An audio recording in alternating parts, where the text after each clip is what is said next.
To be a godly woman is to walk in quiet confidence, not rooted in appearance, approval, or performance, but anchored deeply in identity. This confidence is not loud. It does not need to announce itself. It does not come from being seen, praised, or validated by others.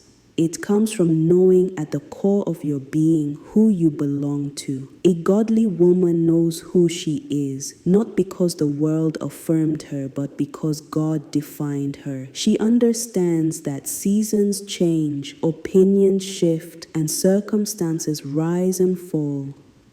But her identity remains steady because it is rooted in God, not people. The Bible tells us in Proverbs 31:25 that she is clothed with strength and dignity, and she laughs without fear of the future. This strength is not hurried or anxious. It is not forced or fragile. It is steady, calm, and assured. It is the strength that comes from trusting God when answers are delayed. The dignity that comes from knowing her worth is not up for debate. The peace that allows her to face tomorrow without fear because she knows who holds it. A godly woman understands the importance of guarding her heart. She is intentional about what she allows to shape her thoughts, her emotions, and her beliefs. She knows that what she consumes internally will eventually influence how she lives externally. She does not allow comparison to dictate her value. She does not measure her life against someone else's timeline. She does not live driven by fear of what she lacks or pressure to become what she is not. She has faced disappointment. She has felt overlooked. She has experienced seasons of waiting, uncertainty, and unanswered questions. There were moments when things did not go as planned, moments when prayers felt delayed, moments when her heart felt heavy and her faith felt stretched. Yet she chooses to bring those places to God rather than allowing them to harden her heart. She understands that pain, when surrendered, can become a place of healing. That waiting, when trusted to God, can become preparation. That silence does not mean abandonment. Being a godly woman means releasing bitterness and embracing healing. It means refusing to carry resentment into new seasons. It means letting go of the need to control outcomes, timelines, and answers. She learns to trust God even when the future feels unclear, even when she does not see the full picture, even when the path ahead feels uncertain. She learns to speak life over herself instead of criticism, to choose faith instead of fear, to speak truth instead of repeating lies that once wounded her. When doubt tries to rise, she reminds herself who God is. When insecurity whispers, she returns to truth. When anxiety presses in, she chooses trust. Her strength is found in surrender, not striving. Her peace is rooted in trust, not control. Her confidence grows as she aligns her heart with God's will day by day. She is not perfect, she is becoming. Now take a slow breath, let your shoulders relax. Allow stillness to settle your spirit. Let us pray. Heavenly Father, I come before you as your daughter, not striving, not pretending, just open and willing. Help me walk in confidence without pride and humility without insecurity. Teach me to trust you fully with my future, even when I do not understand the process. Heal places in my heart where fear, comparison, and insecurity have taken root. Restore peace where anxiety has lingered. Strengthen me in seasons where I feel weary or uncertain. Clothe me with strength when I feel weak. Cover me with peace when my thoughts feel heavy. Guide my steps as I seek your will for my life. I release comparison. I release fear. I release the need to control what belongs in your hands. I choose trust over anxiety. I choose faith over doubt. I am becoming the woman you created me to be. In Jesus' name, amen.